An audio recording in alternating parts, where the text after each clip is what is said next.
I'm coming.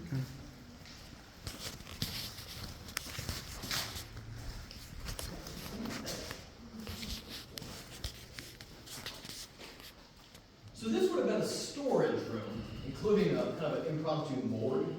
So when dead bodies were collected, usually on a weekly basis, they'd be stacked up on tables here, and a death cart of sorts would come through that door, pick up the bodies and take them to the nearest potter's field.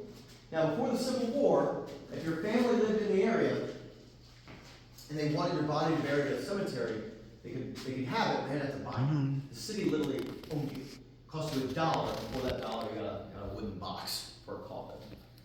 But I want to draw your attention back here. This is set up to resemble the Civil War camp. So during the Civil War, this was used to house Union POWs, inside and out. As I mentioned, the ideal population of the prison was never more than about 180. During the Civil War, it swelled to more than 600.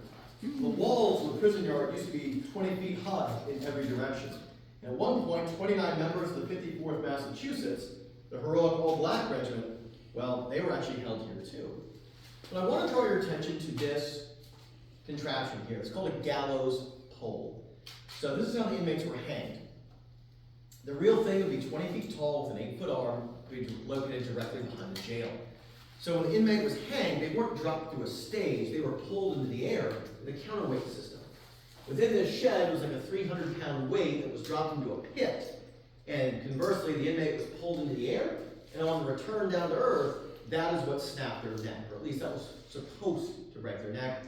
It very rarely worked the way it was supposed to, though. You see, if you were too skinny or the weight was too heavy, this thing could actually pull your head right off your shoulders. And if it was too light or the prisoner was too big, well, you'd have to choke to death, right? When you didn't break your neck, you had to sit there and strangle. And by law, a guard just couldn't pull out a pistol and put you out of your misery. You had to die or had to choke to death. On average, it took somebody 12 minutes to strangle to death. Oh, Last man executed here was 1912. After this, they changed to the electric chair. I don't get it. And boy, these tents, this shows you when the Union inmates were issued tents that look like that. You know, after the first Charleston summer, they looked like that. The humidity, heat, and rain. And they didn't have enough material. You got one tent. You were working out here in rags.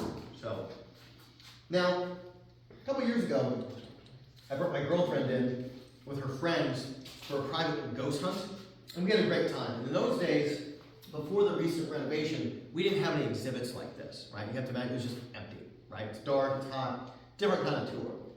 But anyway, we were having a good time, and my girlfriend had a friend named Megan who was wearing a tank top because it was July, it was hotter than Hades in here.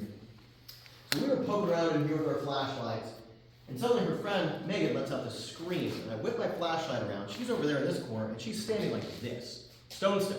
And she's muttering, something grabbed me. It wasn't Lavinia, but she said something had come up behind her in a very lecherous fashion, kind of lightly brushed the outside of her bare arms before going up back her shoulder. She was like, like this, get me out of here. And what she felt is Dr. George Todd. Now, if that name sounds vaguely familiar, well, because Mary Todd Lincoln was his sister. Abraham Lincoln's his brother-in-law.